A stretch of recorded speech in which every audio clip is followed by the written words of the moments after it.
nesta edição da TV Espaço Homem Online, temos a honra de fazer uma entrevista por Skype, né, com o excelentíssimo professor Dr. Euler Ribeiro, um cientista, gente, sabe, escritor famoso, e é um exemplo de cidadão, de profissional, né, e realmente tem muita história linda para contar. E hoje nós resolvemos dizer assim, doutor, acho que a gente vai, dia 19 de maio, é um dia que se comemora o Dia Nacional de Combate à Cefaleia. É uma data que é a iniciativa da Sociedade Brasileira de Cefaleia. Poucas pessoas falam, mas metade da população quase tem problema de dor de cabeça, né? Dizem que são as mulheres que ficam se queixando, mas a gente começou a pesquisar e os homens também têm dor de cabeça. Não sei por que eles não falam. Pensando bem, as questões de dor de cabeça nos homens, que a cefaleia, às vezes é mais incapacitante para eles do que para as mulheres, né? Mas as mulheres têm continuadamente. Bom, então tem um mistério aí que a gente quer descobrir com ele, certo? Dessa forma, eu vou pedir então ao nosso estimado aí, professor Dr. Euler Ribeiro, saudar todos vocês e todas vocês nessa entrevista de hoje. Legal, legal. Eu quero primeiro agradecer o convite, né? Elizabeth, muito obrigado. Eu estou sempre à disposição de conversar com as coisas que as pessoas ficam pensando, como é isso, por que tem isso, aquilo. Então, dentro das minhas limitações, todas as vezes que eu posso elucidar alguma coisa, eu estou pronto para isso. Então, eu quero mandar um grande abraço para você, e muito obrigado. Já lhe parabenizar pelo Dia das Mães, que se aproxima no domingo, de todas as mães do Brasil e do mundo, né? Em especial a sua mãe, né? E se você é mãe, é você também, não é? Eu sou avó. Já é avó, né? Então é mãe duas vezes. Eu também tenho 6 netos. E não há homens no mundo sem mães, né? Ainda tem esse detalhe, né? É verdade. Mas as mães, elas foram beatificadas pelos céus, pelo Papai do Céu. E escolheram elas porque só as mulheres podem perpetuar a espécie com o companheiro. E agora nem precisa mais do companheiro. Qualquer pessoa, se tiver uma concentração de fecundação, pode ter um bebê, com as graças de Deus, sem ter o companheiro do lado. É verdade. Os tempos mudaram. Bom, essa nossa gravação está sendo feita o seguinte, estamos por Skype, eu estou em São Paulo e ele está em Manaus. Mas vamos lá, a curiosidade assim, é que a dificuldade está fazendo com que nós tenhamos uma oportunidade, né, a mais de trazer sua... Doutor Euler, eu tenho muitas amigas, colaboradoras, e aqui tem um time, né, na fase de 60 anos, acima e tal. 65, né? Mas essa faixa de 60 a 65 são as que mais se queixam, 70 e tal, tá? A maior queixa que tem, assim, que não dá para entender, é assim, eu sinto muitas tonturas. Eu tô com tontura tipo enjoo, não sei, eu tô com medo de cair, né? Eu não tô conseguindo mais subir escada, porque eu tenho a sensação que eu vou cair. Eu caí na calçada, veja bem, e a sensação de tontura, de vertigem. Não é mérito delas, porque eu já caí em calçada, já caí em escada. Nem sei se eu estava tonta, para falar a verdade. Não sei se é da idade também, enfim. Mas algumas dizem assim, eu acho que eu estou com problema de visão, estou com alguma coisa na cabeça. E é engraçado que muitas se isolam e não vão procurar o atendimento para isso. Elas acham que é um problema emocional delas, e alguma coisa assim, né? E aí eu disse assim, se as mulheres têm esse tipo de situação, e se os homens na faixa de 60 anos, por aí também, teriam ou não? Então, aquela história sempre que a gente, jornalista, vai atrás para investigar, né?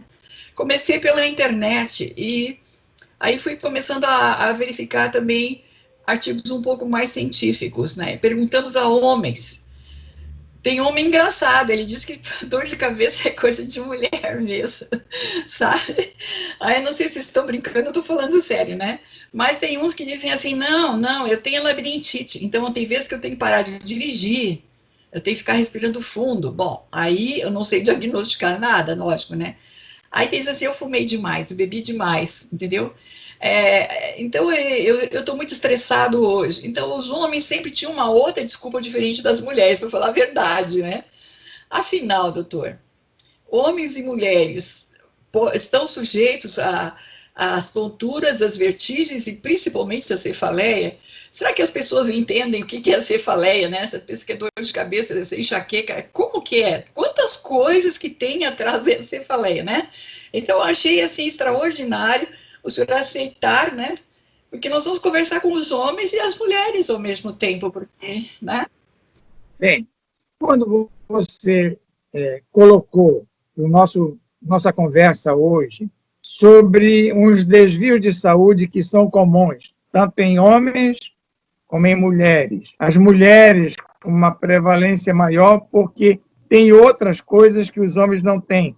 Tem hormônios femininos, os estrogênios, que podem dar essa alteração. Por exemplo, tontura e náusea durante a gravidez é por redução desses 3 hormônios que são ditos hormônios femininos, os estrogênios, estradiol, estrona, sobretudo o estradiol e a estrona, quando estão baixos ou muito altos durante a gestação, dá náuseas e vômitos. Por isso que as mulheres grávidas têm náuseas e vômitos. Mas a tontura pode ser por vários motivos. Primeiro, por infecções.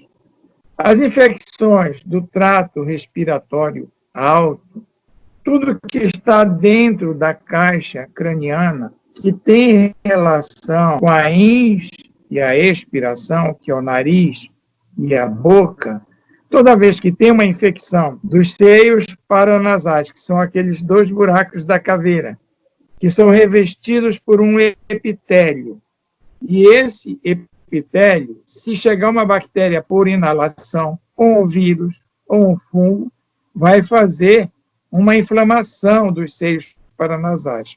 Essa inflamação pode dar cefaleia, pode dar tontura, pode dar náuseas, em homens e em mulheres. Muito bem. Que outra coisa pode dar tontura? A cefaleia pode ser por vasoconstrição das arteríolas do cérebro. Essa vasoconstrição pode ser por vários fatores. O principal fator é o estresse. Quando você se estressa, você libera uma substância, que são as catecolaminas. Você já ouviu falar em adrenalina e noradrenalina? Elas são vasoconstritoras. Elas apertam o vaso, diminuindo o volume, evitando que o sangue chegue nas células cerebrais. E com isso dá cefaleia e com isso dá tontura. E às vezes pode vomitar. Então já falei num desvio de saúde que pode levar a este sintoma. A hipertensão. A homens e mulheres. Homens e mulheres. Homens e mulheres. As mulheres têm mais cefaleia e têm mais tontura por causa dos hormônios que são mais concentrados nas mulheres, determinado tipo de hormônio. Como eu já falei, nos estrogênios. Aquele que estimula o folículo da mama para produzir leite. O homem não dá mama porque ele não tem leite. Eu li que tem homens que têm desvio de estrogênio também, que é aí que pode também causar alguns sintomas que ali estão constando, né? Quer dizer, o homem também... Sem nenhum preconceito, alguns homens decidiram que eles tinham mais afeição por ter um comportamento de mulheres e não de homens. E eles tomam hormônios femininos. Eles estão sujeitos a esse tipo de alteração real com desvio de saúde. Entendeu? Mas eu eu quero falar também da tontura, que uma coisa que me preocupa muito é que toda vez que tem homens e mulheres com tontura, os familiares, os vizinhos, você está com labirintite. Pois é, tu tem labirintite. Aí, aí dão logo um remedinho, começam a fazer medicação sem que se esclareça qual foi a origem daquela tontura ou daquela cefaleia. Labirintite é responsável somente por 3% das alterações de tontura. O mareio, como é chamado comumente, a tontura, só 3% é por causa de alterações do labirinto. O labirinto, dentro do ouvido interno, tem uma circunvolução canalicular que tem líquido dentro. Toda vez que tiver inflamação desse labirinto, que tem dos dois lados, com alteração do volume de líquido que circula nos dois e que circulam simultaneamente para manter junto com o centro do equilíbrio, que fica na quarta vértebra sacra, a manutenção da deambulação, de caminhar, de sentar, de levantar. Mas como eu falei agora em levantar, nós temos uma causa de tontura, às vezes com desmaio. Pois é. Quando você faz um movimento de levantar, você está deitado ou está sentado, principalmente se você for do grupo que teve o privilégio do envelhecimento, e se levantar abruptamente, o sangue não chega no cérebro. Certo, tem que saber. Então, hipotensão de postura. Vai mais devagar. O que é hipotensão? É a queda da pressão arterial. Se eu estou deitado ou estou sentado e me levanto abruptamente, principalmente se eu for uma pessoa, o sangue não chega no uma queda da pressão arterial, é hipotensão de postura. E você tem encefaleia e pode cair. E queda em pessoas idosas, aqueles que fazem queda, que fazem lesão de ossos longos, como os ossos da perna, ossos da coluna, e que fazem tratamento, 50% entra em finitude antes de completar 1 ano da queda. Nossa, é grave. Entendeu isso? O risco é muito grande e é grave. Então, que outra coisa dá tontura? Hipoglicemia. Se você não se alimenta adequadamente, se você não se hidrata corretamente, se você tem um distúrbio qualquer de processo digestivo e a glicose não se concentra no seu valor ideal, que é entre 90, no máximo, e 105 miligramas por ml de sangue, ou nanogramas por ml de sangue. O que acontece? Tem 2 coisas que alimentam as células. Um é um gás, o oxigênio. Depende do pulmão, que depende do coração e também das vias aéreas externas e superiores. O outro que é um alimento real, é um açúcar, a glicose. Certo. Se você tem para homens e mulheres, nessa homens situação. E mulheres, que são desvios que acontecem em todos os sexos. Certo. Nos seres vivos. Eu quero saber por que estão dizendo que é só mulher, doutor. Eu quero saber por que não. Eu quero saber que os homens também têm, na verdade. Eu acho que é importante porque, assim... As mulheres queixam mais. As mulheres que o preconceito... É um os homens são preconceito mais... que vai prejudicar os homens, né? Na verdade, é um preconceito que vai fazer com que os homens fiquem prejudicados. Eles não querem se queixar, porque senão, vão dizer, esse é uma mulherzinha, só vive queixando de dor de cabeça, igual a minha mulher, igual a minha avó. Né? Então, os homens que têm cefaleia, por preconceito, não contam. Não contam. Mas se você tem uma crise de hipertensão, agora eu falei na baixa de pressão, hipotensão. Se você tiver uma crise de hipertensão no sistema circulatório superficial, Quando chega o sangue dentro dos vasos cerebrais, ele dilata os vasos cerebrais, comprimindo os neurônios. E aí, a hipersensibilidade dá dor de cabeça. Dor de cabeça frontal, occipital, na maioria das vezes. Na maioria das vezes. É grave, né? E grave é comum em homens e em mulheres. Aí não tem escolha. Aí não. Então, eu vejam creio, bem. eu acho que o maior problema que eu verifico, assim, o senhor me perdoa de uma forma bem simples, mas é para chamar atenção mesmo, né? Esse, como o senhor disse, o preconceito, quer dizer, queixar-se de uma dor e buscar o atendimento, principalmente se ela está repetitiva, é uma forma que a pessoa tem para salvar a própria vida, porque na hora que ela tem um diagnóstico pelo profissional correto, né, tem mais chance de se recuperar e não tem mais aquela perturbação, né? Agora eu vejo assim, as mulheres elas vão dizer, eu estou velha mesmo, é por isso, não sei o que mais, elas se auto acham, né? Agora o homem não aceita que ele esteja passando aquilo ali, é o mais complexo ainda, né? Porque de algum modo a mulher vai mais ao médico do que o homem. Isso é preconceito entre as populações ao redor do mundo. Não é só nos países subdesenvolvidos, nos países do primeiro mundo é a mesma coisa. Eu faço muita palestra no Brasil e fora do Brasil. Sim. E eu me encontro com os meus colegas no exterior, é a mesma conversa. Os homens estão sempre querendo ser distintos do comportamento feminino, aqueles que não se identificam com o seu comportamento como se fosse comportamento feminino. Eu sempre aconselho, estou falando do dia a dia, da realidade. Ele então, acha que vejam o bem. queixador é macho. Se ele não se queixar da dor, ele é macho, quer dizer, é estranho, né? Você é machão, é machão. Então, vejam bem. Que outra coisa pode dar tontura, cefaleia e desmaio? Acidente vascular cerebral. Rompimento de um vaso no cérebro, com derramamento de sangue. Ou obstrução do vaso por um êmbolo, por um coágulo sanguíneo que obstruiu o sangue. Horrível.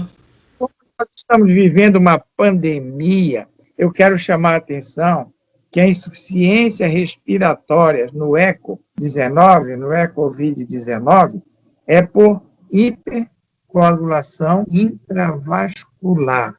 E esses vasos chegam no pulmão com os trombos, vão obstruir aquele sistema alveolar, onde a gente respira realmente, porque entra o ar nos alvéolos, e os alvéolos são todos cheios de microarteríolas. E essas microarteríolas trazem o gás carbônico que foi gerado no processo todo o processo orgânico do indivíduo, e trocam com o oxigênio que chegou pela inspiração e encheu os alvéolos. Mas esse vírus, ele faz obstrução intravascular, coagulação intravascular disseminada.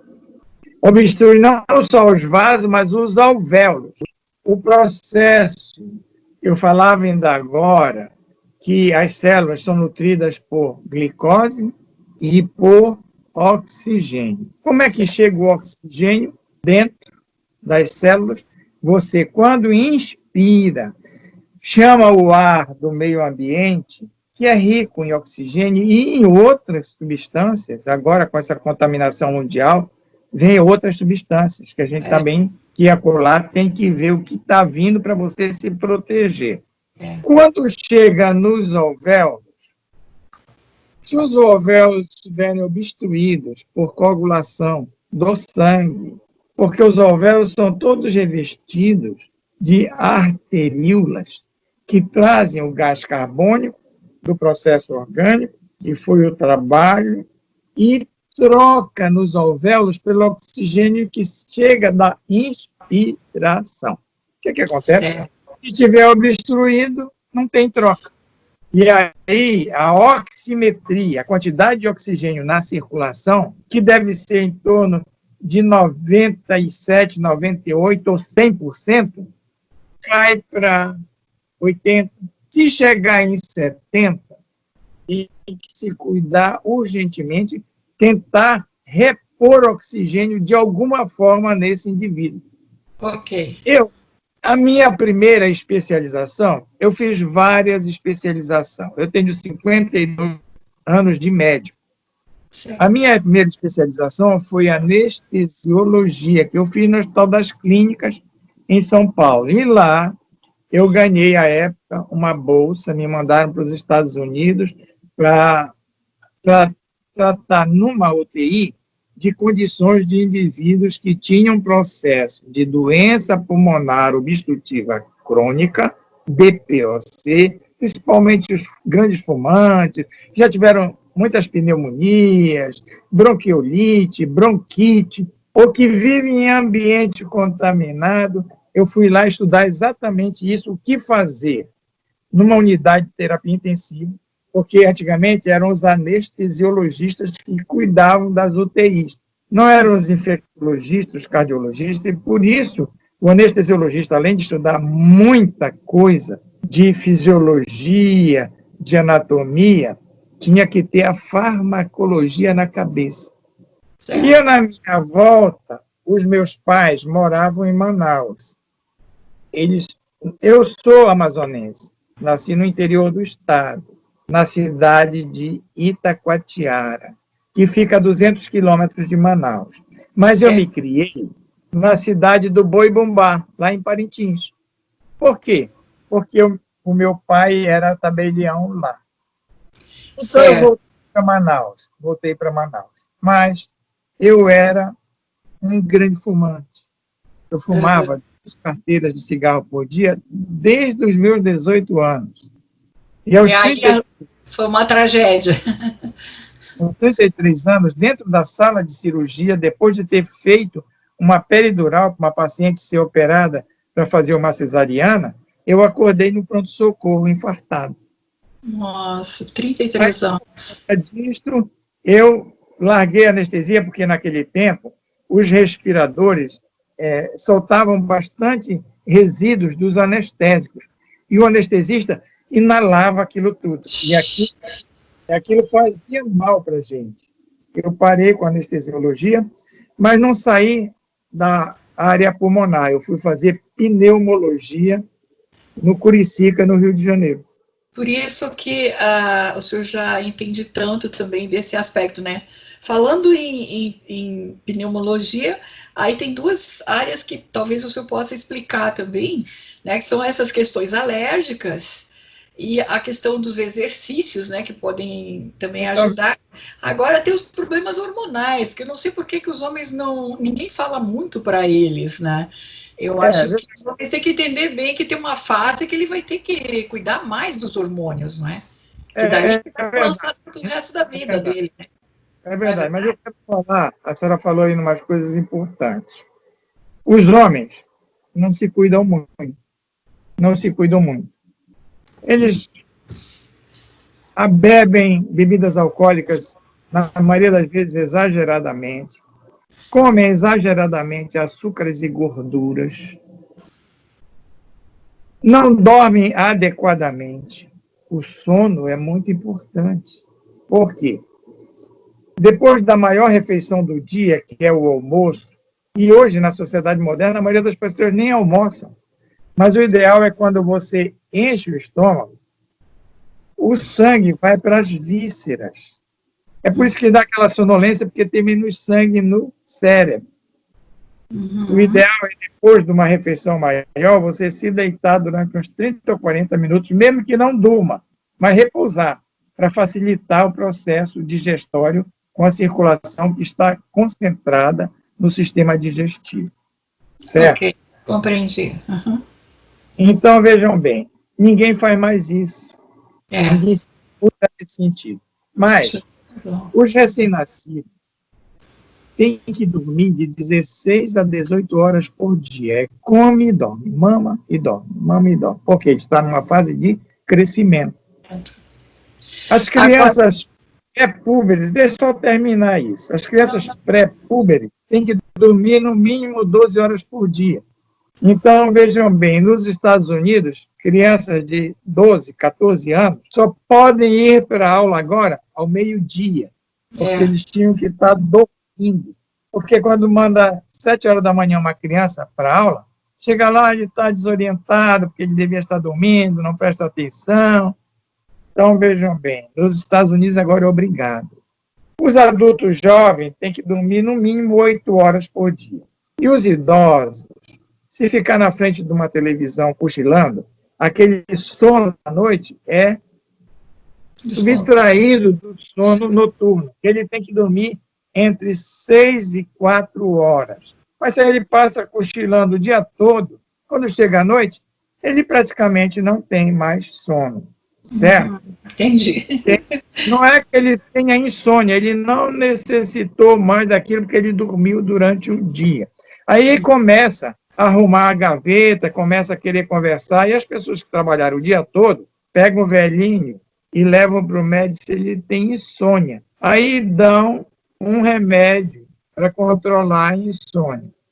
E esses hipnóticos, o ano passado, só os Estados Unidos publicaram que 47 mil idosos morreram tomando o hipnótico para dormir sem necessidade, porque eles não tinham insônia.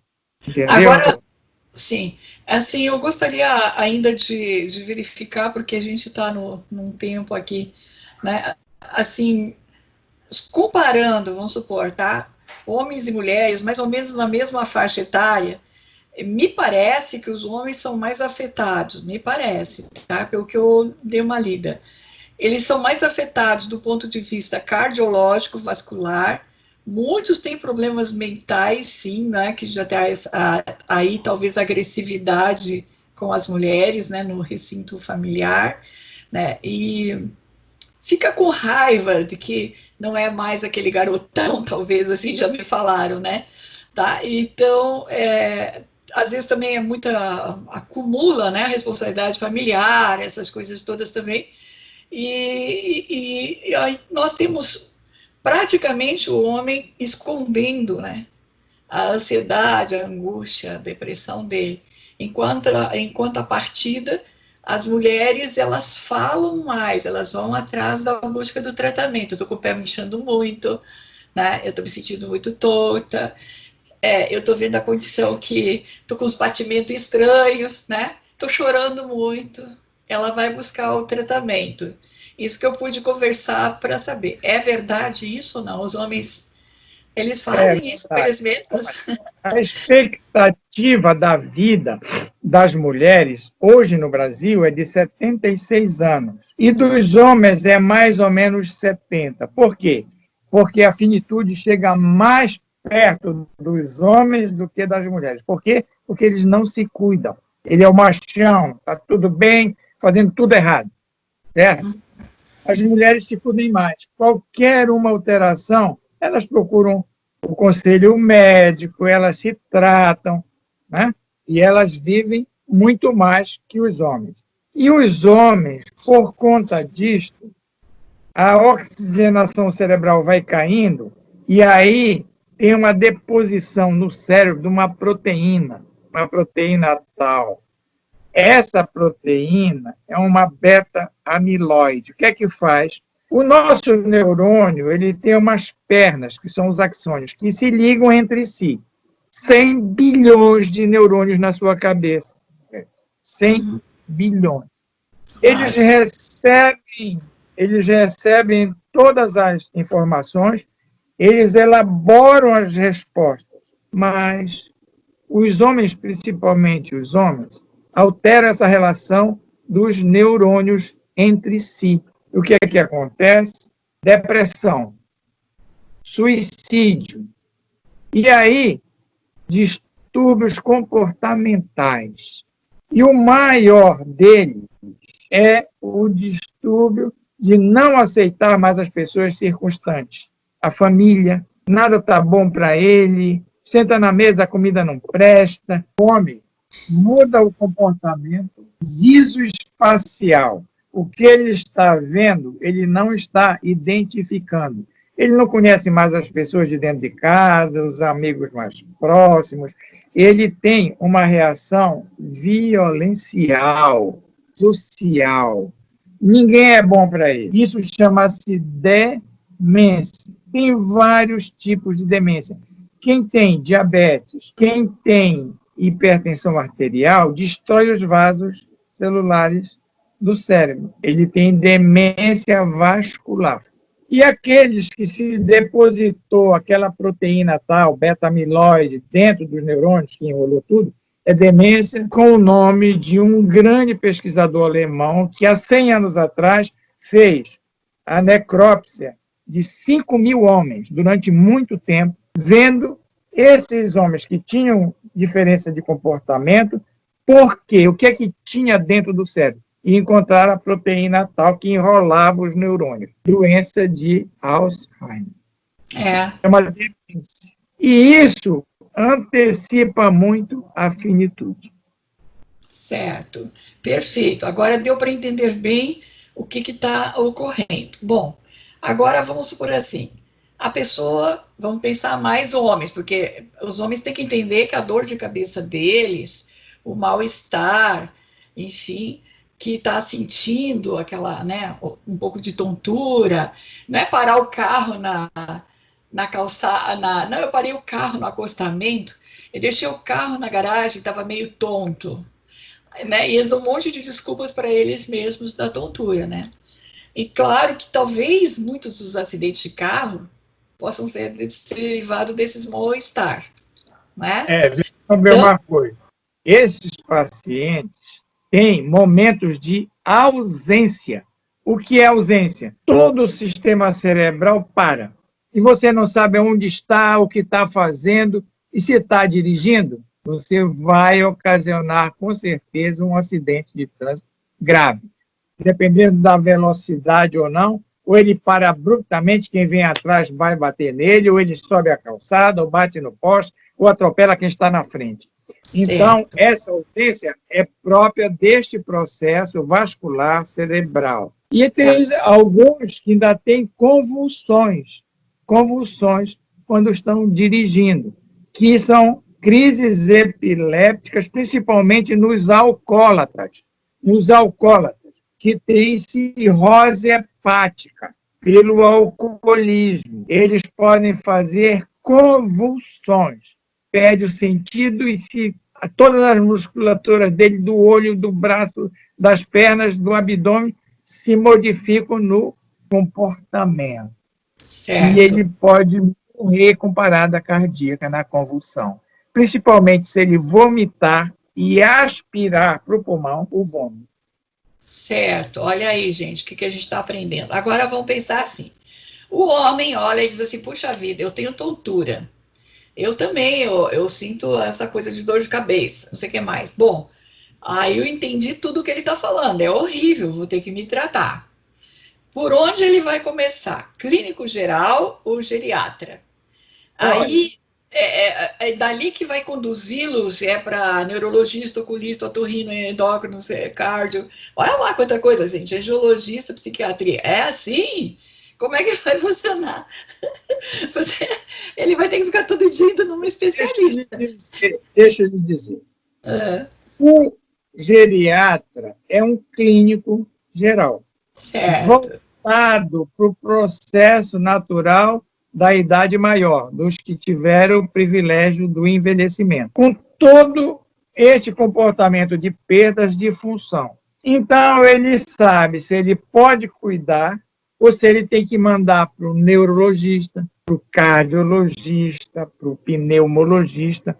Ele decide se ele tiver a consciência que ele vai ser incapaz de conduzir corretamente aquele tratamento, certo? Por isso que eu fiz curso de cardiologia.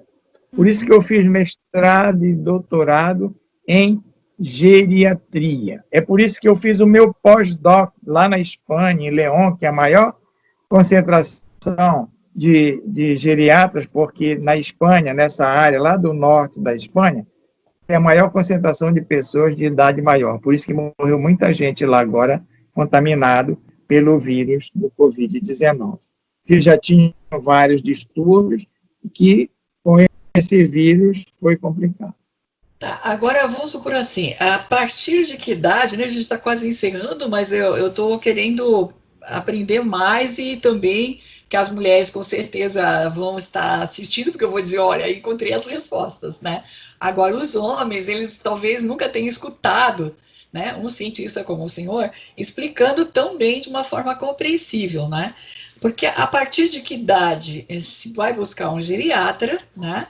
E no caso, homens e mulheres, obviamente, a cultura do check-up, ela seria interessante para esses casos, não é? E aí nunca ir direto a um especialista porque poderia estar indo errado no psiquiatra. Ou o psicólogo, o psiquiatra também pode encaminhar. Como é que funciona?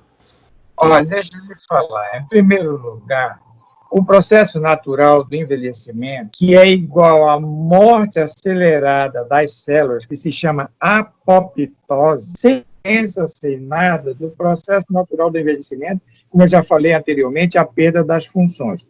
Quando é que acelera isso? A partir dos 45 anos, a partir homens e mulheres. Então, a partir dos 50 anos, é bom você procurar uma pessoa no sistema médico que possa lhe orientar. Um clínico geral, um geriatra, qualquer, um cardiologista, mas os psicólogos são muito importantes. Eu sou o reitor da Universidade da Terceira Idade aqui em Manaus. E nós temos 3.170 alunos acima de 60 anos. Eu fui o primeiro a levantar as aulas a partir do dia 13 de março. E estou pensando que só vou fazê-los voltar em agosto, quando o pico da epidemia cair. Desses, eu já perdi 14 alunos com Covid em casa, mas que as pessoas saíam e voltavam com o vírus para contaminá-los. E eu mantenho, através da internet, os meus psicólogos em contato permanente. Você liga para ele, ele lhe orienta e tal. Os fisioterapeutas que você falou lá, exercícios respiratórios importantes, os meus fisioterapeutas também fazem isso. Os nossos médicos, os nossos enfermeiros estão constantemente em contato, porque eu tenho uma policlínica que só atende alunos da Fundação Universidade Aberta da Terceira Idade. E todas as pessoas que trabalham na minha equipe foram formados por nós em gerontologia, que é o estudo do processo do envelhecimento. É considerado pelo Ministério da Educação o padrão A do curso de gerontologia do Brasil, é feito na FUNAT, em Manaus. Todos os professores são doutores. Como eu não tenho essa massa crítica aqui, eu trago do Brasil ou do exterior para dar as aulas. Então, são pessoas preparadas para saber como é o envelhecimento e como se deve cuidar. Então, é importante, lá pela faixa de 50 anos, ou um clínico geral, ou já ir a um acesso de geriatra, que vai estar acompanhando já esses sintomas de envelhecimento, né? E aí, dali, então, vai ser ramificado todos os tipos de exames, vamos supor, cuidados que vai ter que ter. E aí também é importante, a partir dessa fase, um psicólogo, para também conversar. É muito importante o psicólogo, o nutricionista, a assistente social. Então, todo o grupo é muito importante, muito importante. Agora, veja bem, quando a pessoa, não vou no tal médico assim, porque é isso e aquilo, eu não vou no geriatra porque eu não sou velho ainda. Ele tem que saber que a partir dos 45 anos, começa o envelhecimento. E a partir dos 60 anos, foi considerado idoso burocraticamente para ele receber os benefícios da Previdência Social. Inclusive, eu não sei se você sabe, eu fui deputado federal durante 12 anos. E o doutor Ulisses me escolheu, eu que fiz a lei da Previdência Social, que foi trocada agora e que já deveria ter sido trocada. Então, eu estudei muito essa coisa do processo, quando nós devemos aposentar e por quê. Então, eu estou muito tranquilo, viu? Eu me cuido muito. Hoje, não só hoje, todos os dias, Eu tenho 79 anos. A minha esposa, que é médica também, ela tem 74 anos. Nós caminhamos todos os dias no nosso condomínio aqui na beira do Rio Negro, 3 quilômetros. É o suficiente. Com pouca roupa, para pegar sol, porque o sol transforma na subpele a vitamina D, a provitamina e vitamina D, que aumenta a sua imunidade. E depois, só isso, segura no osso o fósforo e o cálcio para evitar a osteoporose. Olha os benefícios. Eu tomo no mínimo 12 copos de 200 ml de água por dia, porque a cada quilo você tem que hidratar com 30 ml nas 24 horas. Olha que informação muito pessoal. Eu quase não como carne vermelha, né? Eu evito já há algum tempo, tenho as minhas razões. Eu como verduras, frutas, legumes, muitas frutas, muitos legumes e peixe. Nosso peixe aqui, o peixe do rio, nós temos um peixe que é o jaraqui, que é o mais comido pela população, porque ele é abundante, é fácil de ser capturado e é saborosíssimo e é barato. É o jaraqui. Eu, estudando o envelhecimento do homem na floresta durante esses 13 anos, com uma equipe muito grande de Santa Maria do Rio Grande do Sul, que tem o maior laboratório de biogenômica no Brasil, da Universidade Federal, nós descobrimos, junto com o INPA, o Instituto Nacional de Pesquisa da Amazônia, que o jaraqui tem mais ômega 3 que salmão. Mais ômega 3 que salmão. E custa agora... R$10, 1,5 kg. Quanto custa um quilo de salmão? Uma fortuna. E nem sempre o salmão que vendem no Brasil é salmão de verdade. Ele tem aquela cor porque dão um corante para ele, nos alimentos. Deixa uma curiosidade, né? A gente falou, mas e o aspecto sexológico? Como é que é no homem e na mulher? Então, aí, já que estamos falando dessa questão, a tontura, vertigem, não sei o que mais, todas as doenças que estão aí nesse trânsito todo, tudo isso afeta também a vida sexual das pessoas? Como que vai ficar daí, né? Tem muita diferença. Os homens não falam, né? As mulheres falam mais. Eu vou falar primeiro nas mulheres, depois nos homens. Porque as mulheres têm a menopausa mais acentuada, então elas falam mais, né? Eu acho que para o homem é mais lenta a coisa, não sei como é que é, hormonal, né? Mas eu acho que ele fica mais afetado, né? Não sei.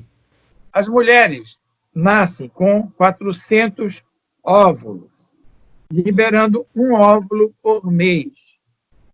Quando elimina o último óvulo, ela não tem mais condição de perpetuar a espécie.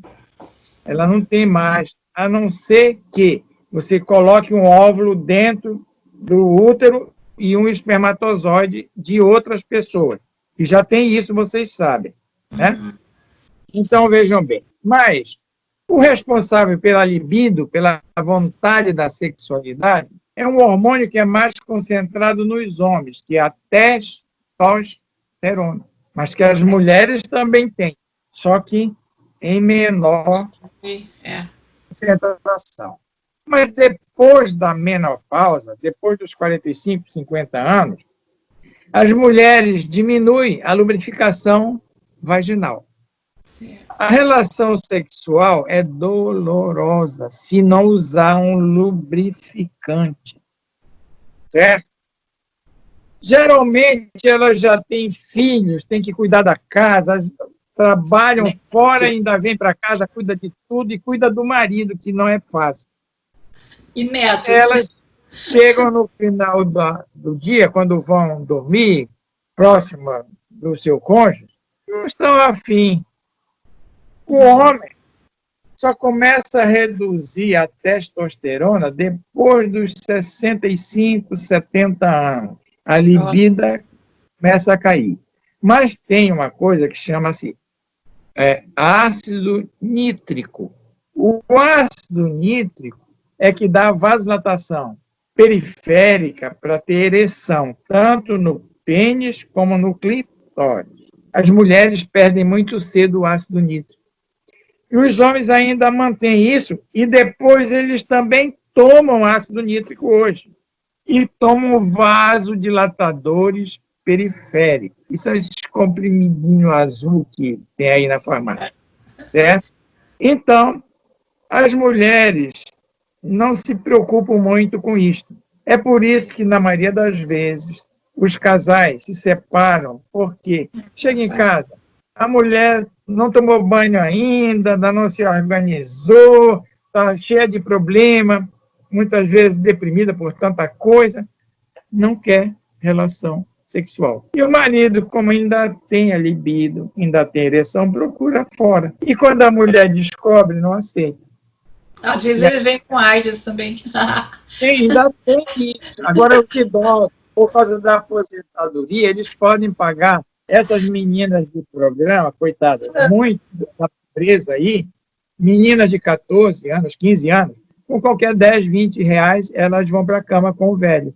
Que absurdo, só que eles coitadas. não usam protetores, não usam camisinha, porque eles têm medo de, em colocar a camisinha, baixa a ereção. E aí fazem sexo sem proteção. Pegam AIDS e trazem para casa, na maioria das vezes. Isso é que é triste, né?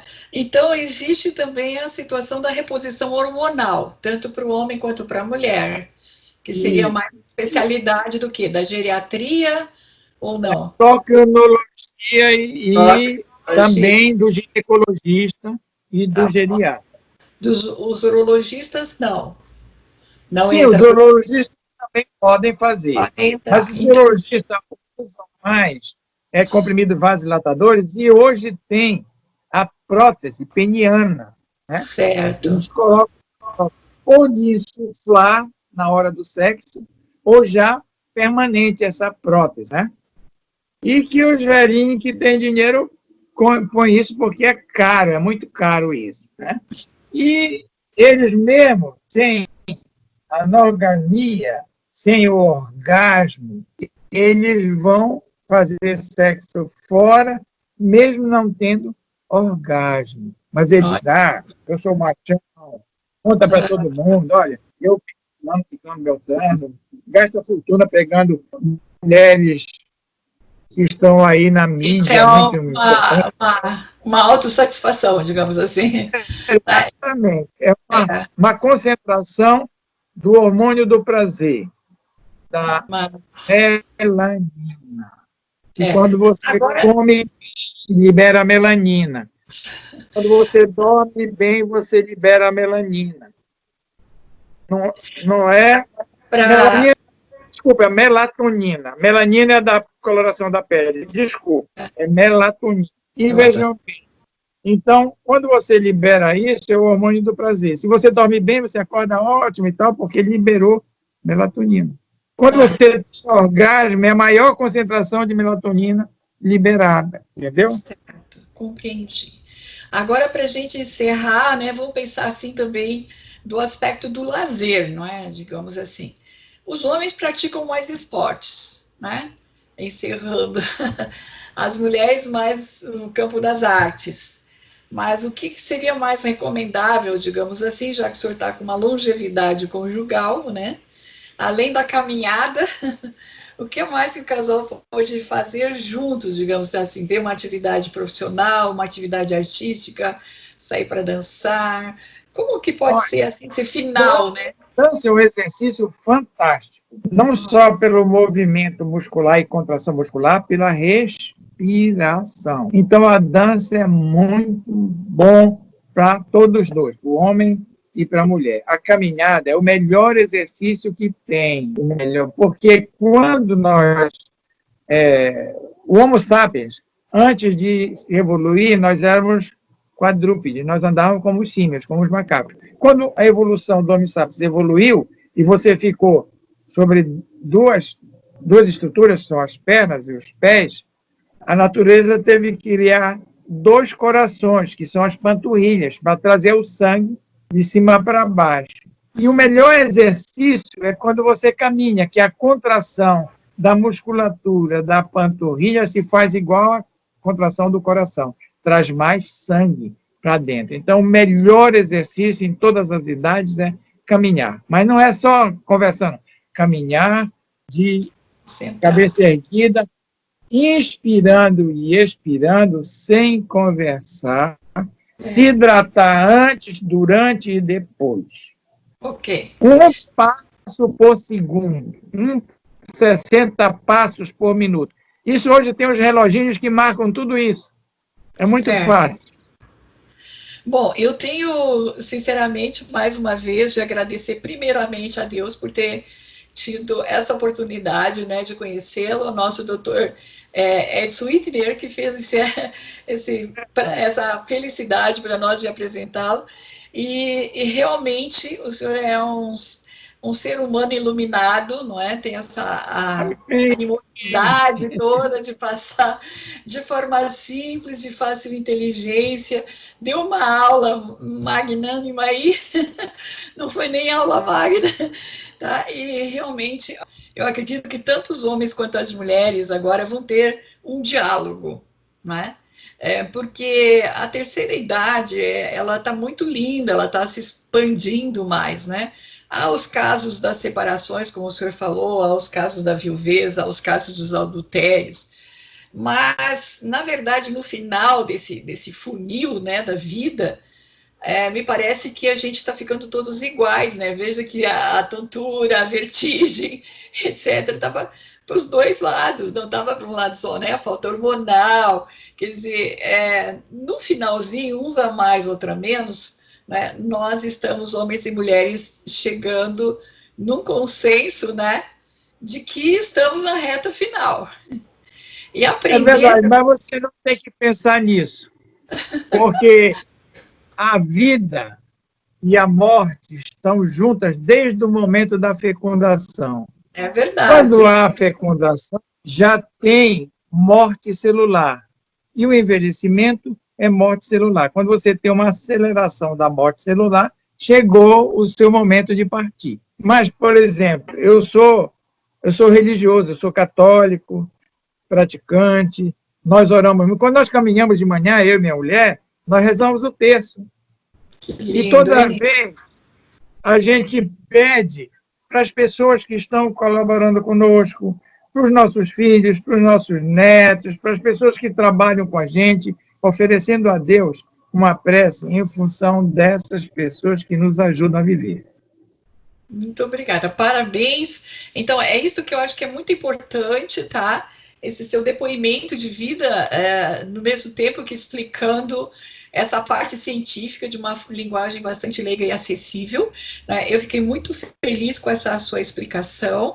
Eu acho que nesse momento, inclusive, assim, da pandemia, é importante as pessoas entenderem os cuidados diários, né? Os sinais diários. Entender que não é só a higienização das mãos, é a respiração, né? A coisa vai partir dali, quer dizer, foi muito legal, foi muito bem explicado. É um Eu acho assim que tudo, é um tudo, né? tudo vai depender É um... desse momento, né? Do exercício Você viu que eu respiratório. estava de máscara. A Joyce, a minha assessora de É, comunicação, chegou aqui e não tirou a máscara, está com duas máscaras. Eu sim. não dei a mão para ela. Ela chegou, já pegou aqui em cima da minha mesa o álcool gel, já se esterilizou toda. Né? É isso E que é eu vou te importante. mandar, eu faço uns artigos toda quinta-feira no principal jornal da cidade, que é a Crítica. Eu vou te mandar um artigo que eu fiz na quinta-feira passada sobre o luto durante a pandemia. Vou te mandar. Ótimo, vai ser publicado. Se mandar até sexta-feira, tranquilo, tá? Vai te mandar hoje. A Joyce, a minha secretária, vai te mandar hoje. Ótimo, maravilha. Parabéns pela Joyce. Oi, querida. Obrigada para a Joyce, porque foi realmente assim uma grande, né, incentivadora na continuidade. Apresentou para o senhor aí. O senhor, muito obrigada por o senhor ter acreditado em nós, tá? E eu acredito que sair um pouco só da estrutura de preocupações com a pandemia e pensar que todas as outras situações de saúde também estão batendo, pedindo, né, socorro na nossa porta, na nossa vida, e talvez sejam muito mais fatais do que a gente até pode ser que vai acontecer, né? Então é melhor aprender com o senhor agora, tá? E estou muito honrada, que bom vê-lo, né, pela tecnologia que via Skype, nós tanto distantes, mas ao mesmo tempo unidos pelo mesmo projeto social, né? Muito grata. Deus abençoe a família. Não está gravando mais, deixa eu te falar uma coisa. A mãe da Joyce é enfermeira. Certo. Foi a primeira enfermeira a entrar nos navios da Marinha, que fazem atenção de saúde, porque eu era o secretário de saúde do Estado e ela trabalhava com a gente. Então, ela ia para fazer vacinação, para fazer uma porção de coisa, junto com o grupo de saúde da Marinha que ia no navio. Mas agora ela está já aposentada, a velhinha, mora num sítio, está muito bem, obrigada. Ela é a mãe da Joyce. Que legal, que linda história, hein, Joyce? Vamos contar depois. Eu vou mesmo. O próximo, sim. Um beijo. Obrigada. Gente querida, que viram que espetáculo de entrevista, quanto aprendemos, foi uma aula magna, né? E assim, eu deixo um grande beijo para vocês, até a próxima edição, e vamos conversar, vamos dialogar sobre o que aprendemos, tá? Cuidem-se. Um beijo no coração. Até a próxima edição, homens e mulheres. Olhe lá, vamos fazer algumas coisas juntas para ficar mais saudáveis e bonitos. Tchau.